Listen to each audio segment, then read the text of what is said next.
Welcome to Ham and Jam, the World War II British Airborne podcast, hosted by Andy Bryant and Kevin Getz. A whole German battalion was concentrated behind Breville, and all indications pointed to the possibility that it was going to attack at first light next morning and drive through the bridges. This had to be prevented at all costs. Captain John Sim, 2IC B Company, 12th Parachute Battalion. Welcome, listeners, to another episode of Ham and Jam. I'm Andy Bryant, and as ever, beside me in our newly named virtual pub at the Hawser and Groom is my good mate, Kevin Getz. Kev, how you been keeping? Andy, I'm doing exceptionally well. So on this episode, we're returning to the battlefields of Normandy, and this time it's to talk about one of the crucial battles that 6th Airborne took part in the early days of the campaign, and that is the battle for the village of Breville on the 12th and 13th of June 1944. And joining us again to tell us all about it, we are very pleased to welcome back to Ham and Jam Mr. Ben Mayne. Ben, it's great to see you. Good evening, gents. Thank you for inviting me back again. It's going to be a great episode, I'm sure. Thanks, Ben, for coming on and certainly enlightening me on this most crucial battle that probably is often overlooked. Yep, and hopefully that's exactly what we're going to do this evening, gents. But before we go any further, it's our tradition to do the round robin. And what's everyone drinking? Ben, as you're our guest, you're first up. What are you having? I think I'm letting you down again, not going alcoholic. I've got a Pepsi Max caffeine free. Well, I can't say too much because actually when I'm not drinking Guinness, I'm a bit of a Pepsi Max hound myself, so I can't say too much on that one. Kev, what are you having, mate? Well, dear listeners, I've been unduly influenced by my partner. I am, in fact, drinking a Guinness. And dear listeners, based on that, I will forever be wearing a kilt with no underwear. So now that Kevin has stolen my thunder, I will say, yeah, I'm drinking a Guinness. Anyway, gentlemen, raise a glass. Cheers. Cheers. So, Ben, to get the ball rolling, it's the 12th of June, 1944. What's the situation on the ground for 6th Airborne? And why was this battle so crucial to the defence of not just the British Airborne lodgement, but the whole left flank of the Allied landings?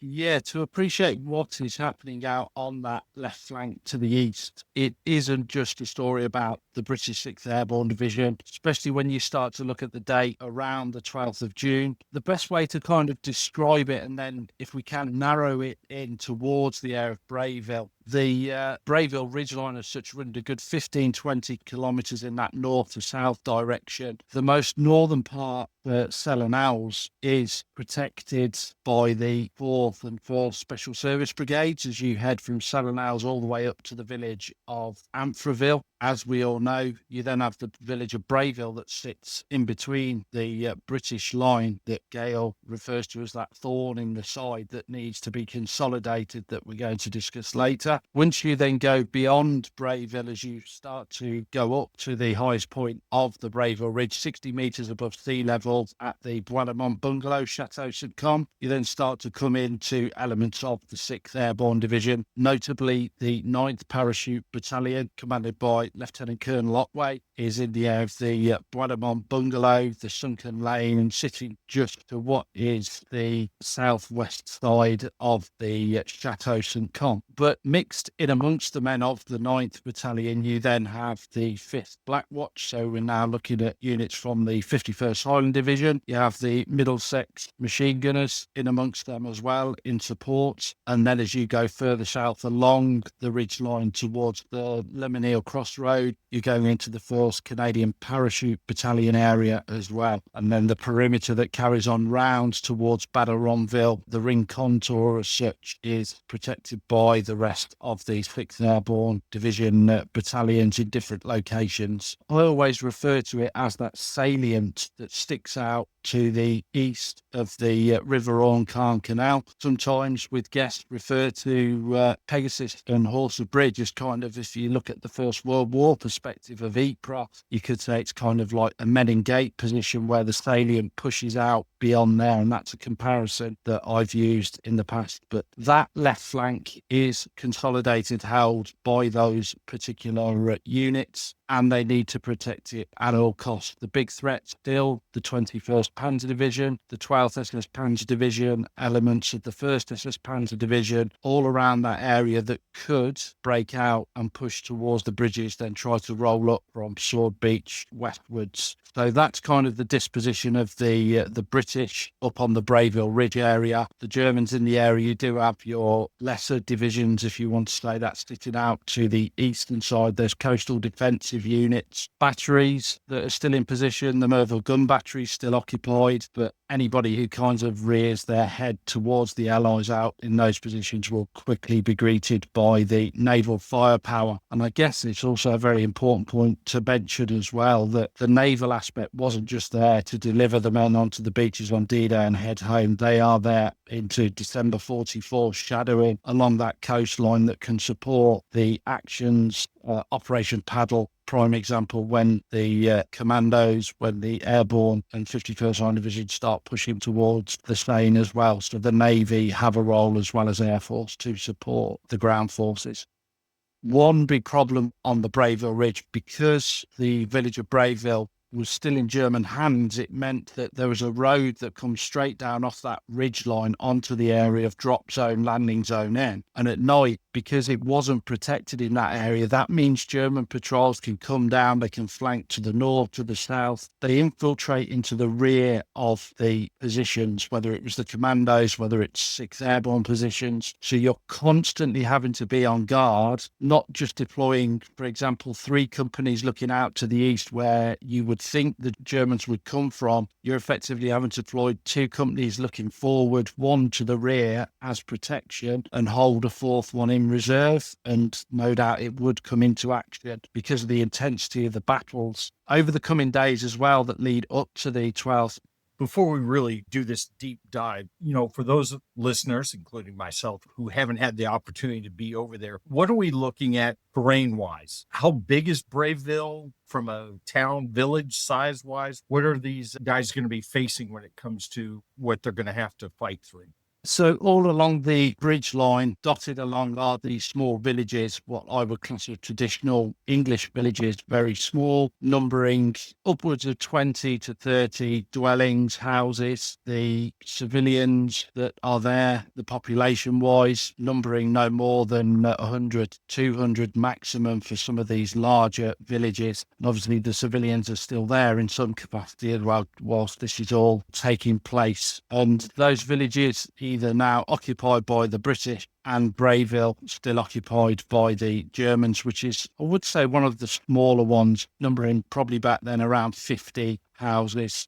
And what sort of opposition are the Airborne going to face when they actually make the attempt to take Breville? We're not looking at the troops that were necessarily there on D-Day, are we? No, the infantry on the ground, in particular the 716th Infantry Division that were more towards the Sword Beach area, are decimated, really. So they're not really a fighting unit anymore. You then have another German infantry unit, which is from the area of Merville all the way along that Cabourg coastline. Again, a static defensive division that are of the same calibre that can start to deploy and counterattack towards the British lines. They are supported by the artillery batteries that are out to that position as well. But the biggest threat would come from the 21st Panzer Division initially over the coming days, especially those drives towards the Menil crossroads against the Canadians and their Panzer Grenadiers that would be with them as well.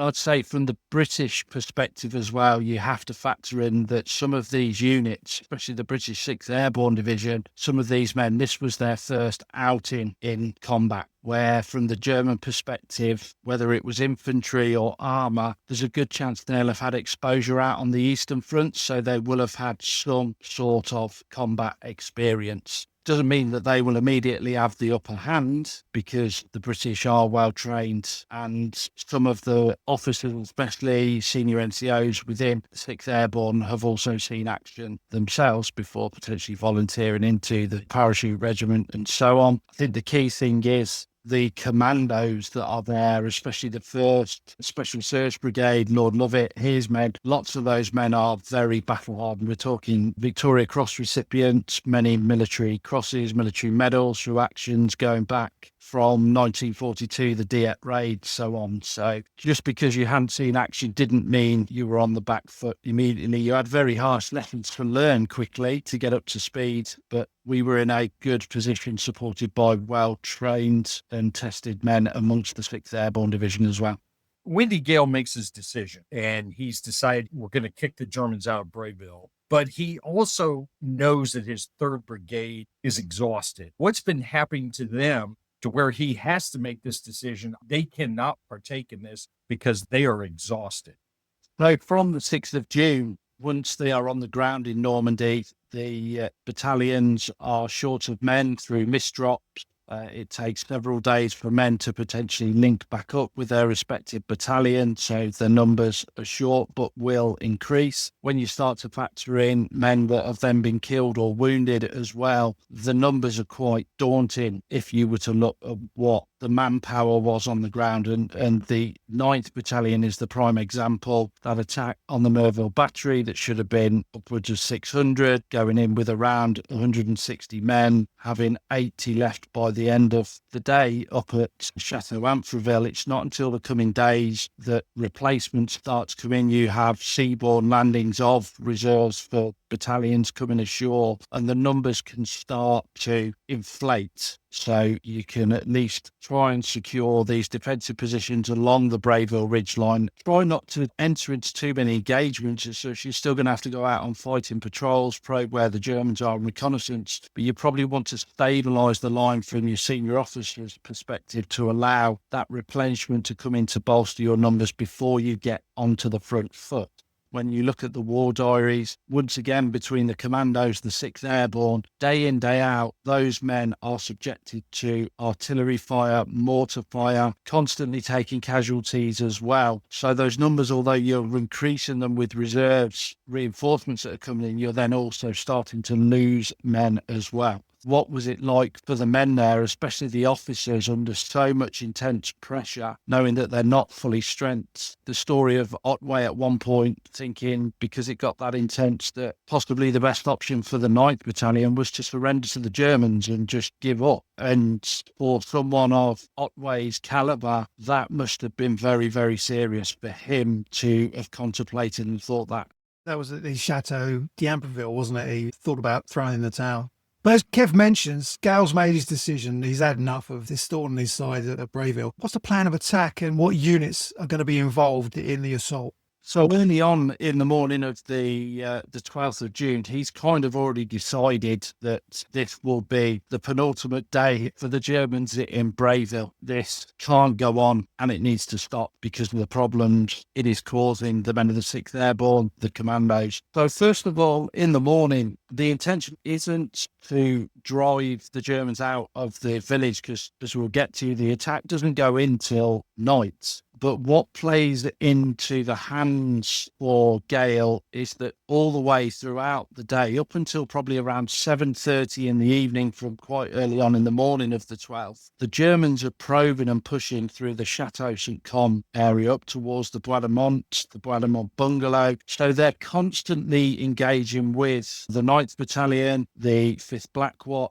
the Middlesex machine gunners. That plays out throughout the whole of the day. And you could say that the Germans, obviously unbeknown to them, that Gale has got this plan on the evening where he's going to put the 12th Devons, the 12th Parachute Battalion into action with some of the independent company. They're literally grinding down their own forces against Otway and the Black Watch in that area. So when the attack does come in the evening, there's probably not a lot they could ever do about it because they've depleted themselves throughout all of the day. And that's probably the best way to describe the plan.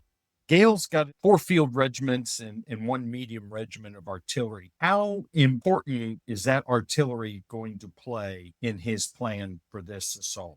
The artillery bombardment for the plan is going to be utilised. It's only for a short period, so we're not talking about 2-3 hours worth of bombardment. We're talking in the region of 15 to 20 minute pre-bombardment. And that's usually because the guns will have to shift to other targets or other areas of operation. So it's kind of allocated a set set amount of guns for a set period. So that forms part of the battle plan. It is going to be a pre-bombardment, and it will be crucial, as we know from the histories that we've read. That pre-bombardment will then start with the infantry, usually pushing forward, with the tanks pushing through as quickly as possible to mop up what Germans would be left. And that's kind of the intention, exactly the plan for around 10 o'clock in the evening on the 12th of June, that the artillery will hit. Then the battalions, 12th Devons, 12th Battalion, will push across. I class it as about 100 metres of no man's land as you see it today, from the outer edge of Amfreville in an east direction to the village of Breville. Wide open fields. Another reason why you want that artillery, to keep the German heads down and then get across as quickly as possible when it ceases.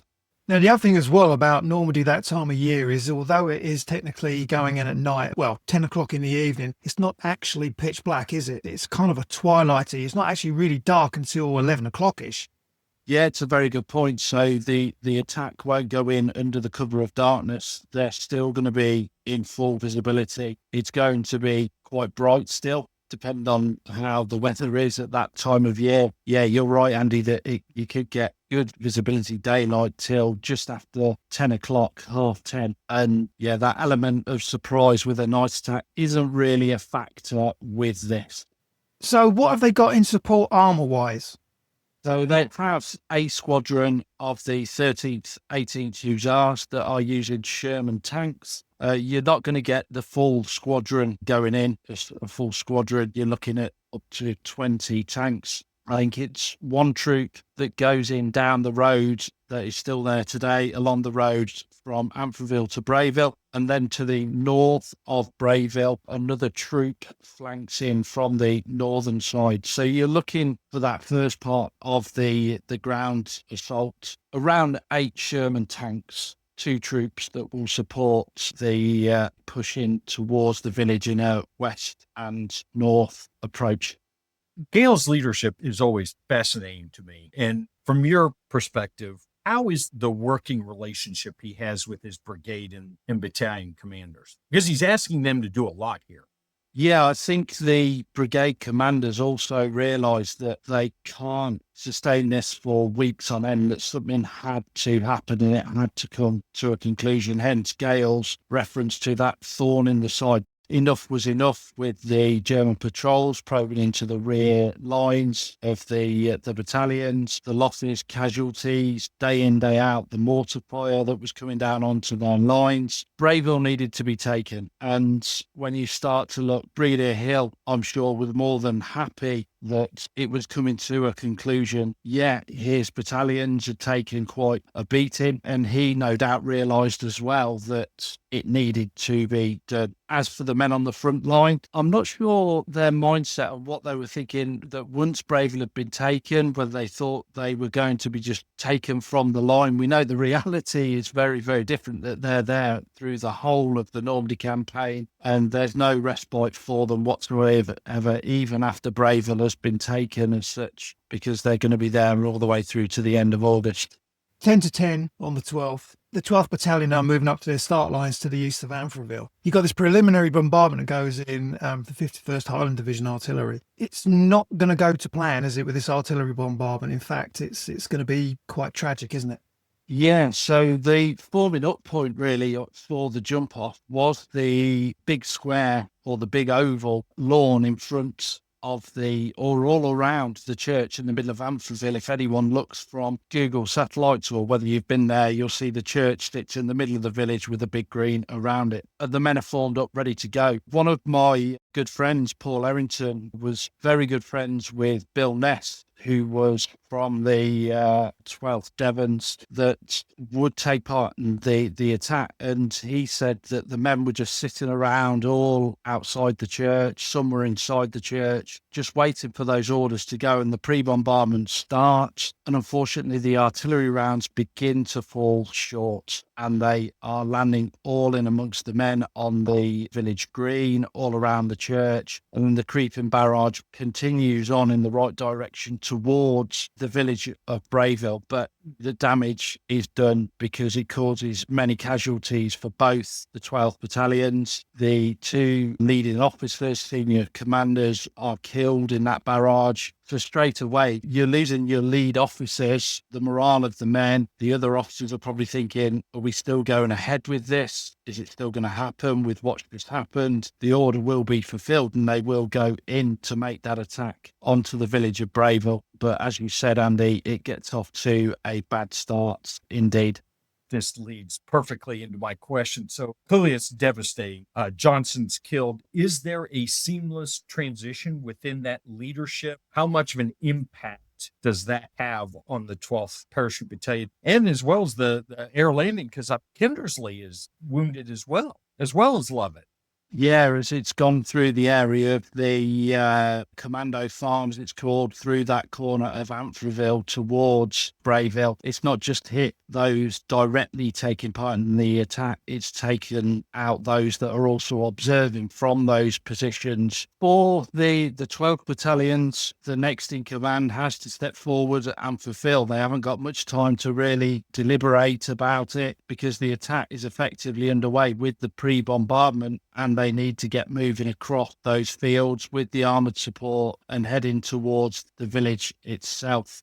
I've never read any accounts, or nothing's coming to mind of exactly what any of the officers made reference to, or the chain of command. It will no doubt be similar with other instances where you read through the war diaries, especially on D-Day itself, where senior officers were killed and very quickly others were stepping up to the plate and just fulfilling the orders, carrying on attack homes. And you could say that is the discipline of the British Army, that they realise that leaders are within all ranks really, and people will step up and carry on when needed to do so. And that's what happens with the 212 battalions that then do leave Amfreville with the carnage behind them and head on into Breville itself. And just as a follow-up, in your opinion, after Johnson is killed, he's replaced by Reggie Parker, who is the deputy commander of the 6th Air Landing Brigade, but was a former commander of the 12th Parachute Battalion. How important was it, the fact that he had already been with the 12th? And so the men know who he is. So there is a sense of trust as this battle is unfolding.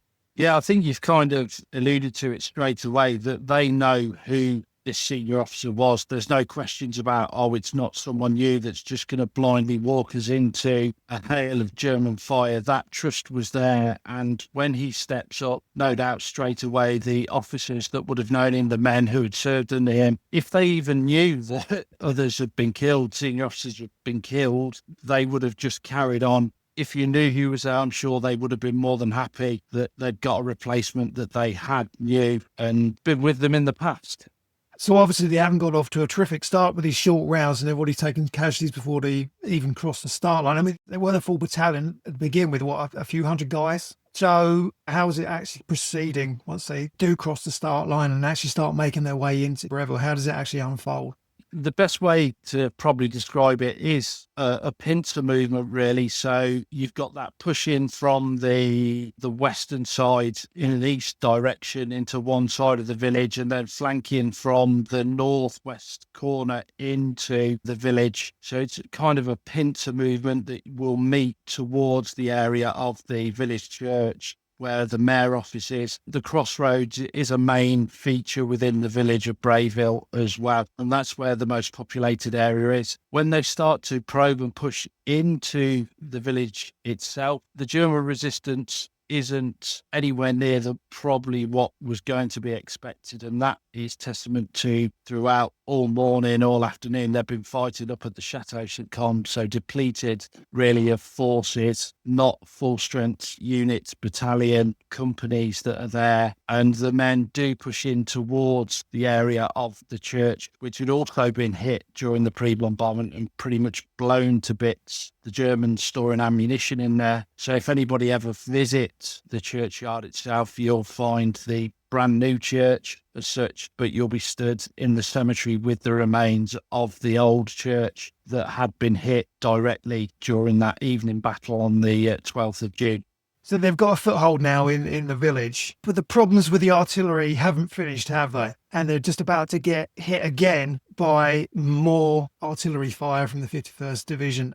So, yeah, as they're trying to clear out the remaining Germans, there is called for a second artillery bombardment that does come in. And once again, the rounds begin to fall short around that centre area of the church, the crossroads. And once again, you've got men being hit, wounded, killed by artillery, which is quickly called off and stopped. But there's no other way to put it. It's not ideal. It's not what you want. And you could say very unfortunate that not only did it happen at the start of the attack, but then once again during it in the village of Breville as well.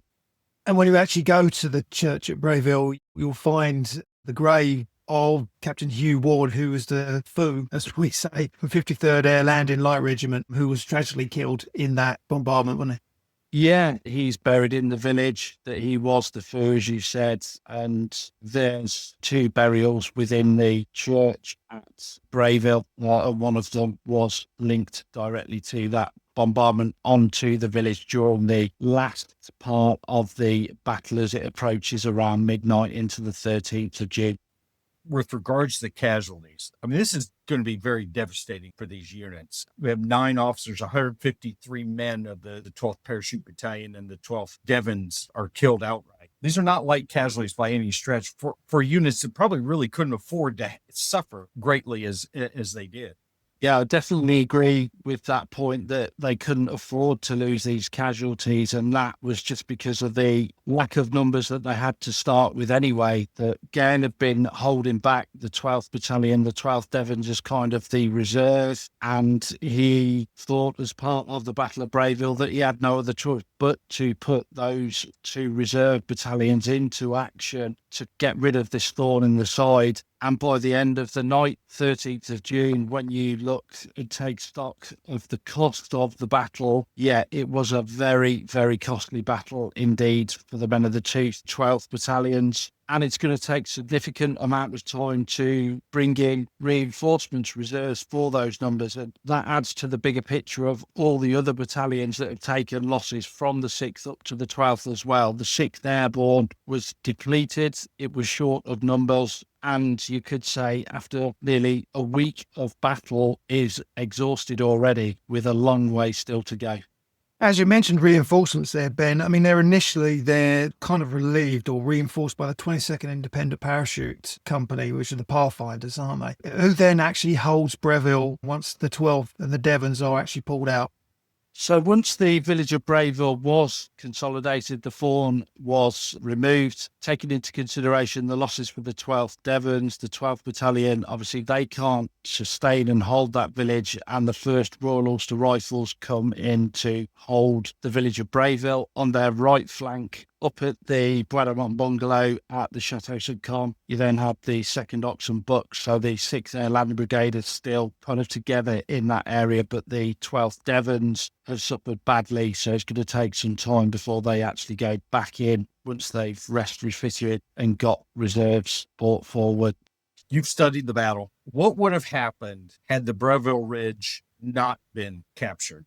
So if the Breville Ridge had not been secured on the afternoon of 6th of June, for me to stand on the Breville Ridge, it hits home, because if you don't hold the Breville Ridge, the Germans can bring up artillery pieces, they can sit on the downslope, you can observe off the ridge line, and to stand there and look westwards, you see the whole approach to Caen from where the British 3rd Infantry Division would be coming from as you had looked from your right to left towards the city. Straight away, you're thinking, well, if we didn't hold this, the Germans can just fire as much artillery as they wanted towards the British 3rd, trying to get down towards Caen. And then if they still held that in the coming days, in the coming weeks, if we factor in that we don't get down to the centre of Caen till the 8th of July in up Charnwood, the Germans can just fire into that left flank of the British 3rd Infantry continuously. So it's going to hamper Montgomery's plan of using Caen as that anvil, as the linchpin pivot point of the whole Normandy campaign if we don't hold the Breville Ridge. The Germans can also then, if they did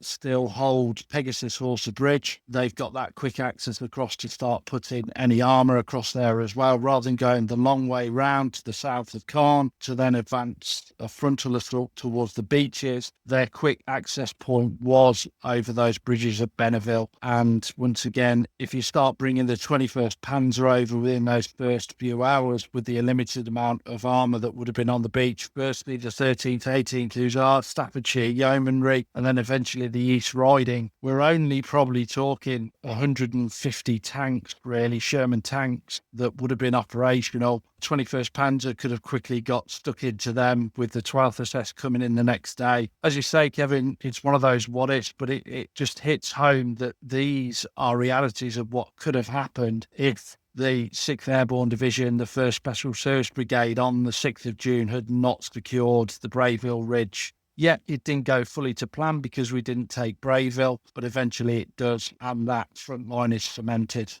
So what happens to the remnants of the 12th Battalion and the 12th Devons once the assault is over and they're withdrawn? What happens to them?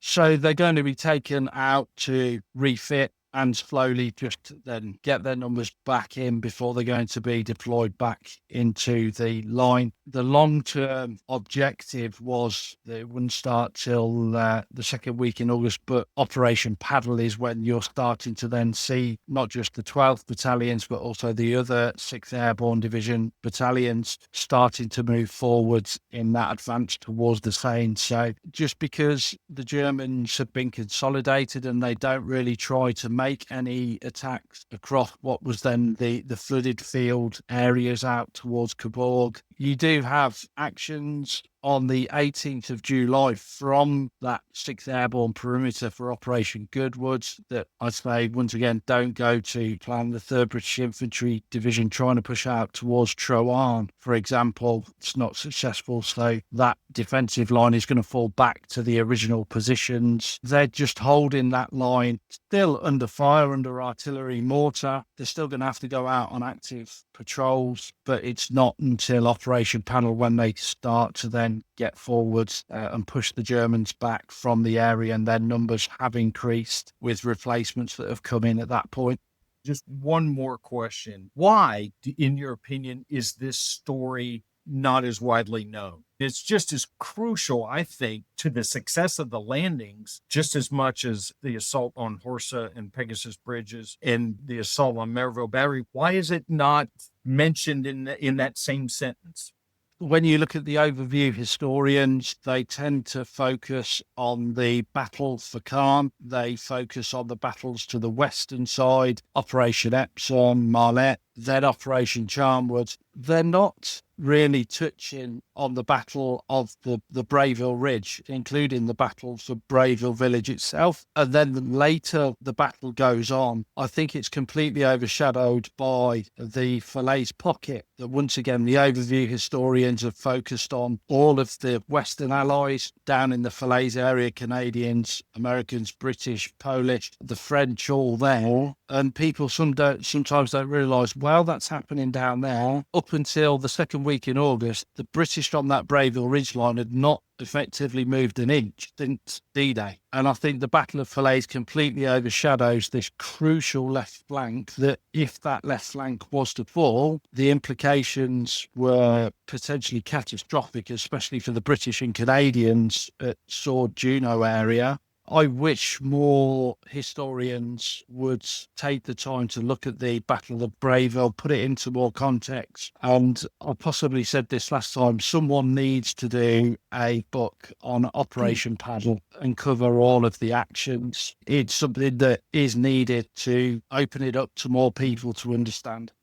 Yeah, absolutely. I mean, reluctantly, gents, we are going to have to bring the episode to a close. So thanks ever so much, Ben, for doing that and hopefully redressing the balance a little bit in this battle that is not often talked about. Wouldn't you say, Kev? Oh, I would agree completely. It wasn't something that was on the forefront of my mind, and I appreciate Ben coming on and kind of correcting that for me. No problem at all, gents. It's a pleasure to come on, support you, and be able to have the opportunity to speak, talk about these actions, which I know you're doing the utmost to honour the memory of those that were there as well. Well, thank you very much, Ben. Unfortunately, Kev, we're getting the eye. Yeah, he's been snapping several looks Yeah. over our way. So, yeah. So, unfortunately, gents, I'm going to have to call time. Gentlemen, please, on another episode of Ham and Jam. Thank you again, Ben, for joining us. You will hear us on the next one. Don't forget to give us a like, subscribe, or a follow wherever you're listening to us. So anyway, gents, raise your glasses. Cheers. Cheers. Cheers. And Ham and Jam. Ham and Jam. Thanks for listening to Ham and Jam. If you enjoyed this episode and want to help Andy and Kevin make more, please support them on patreon.com. Got there in the end.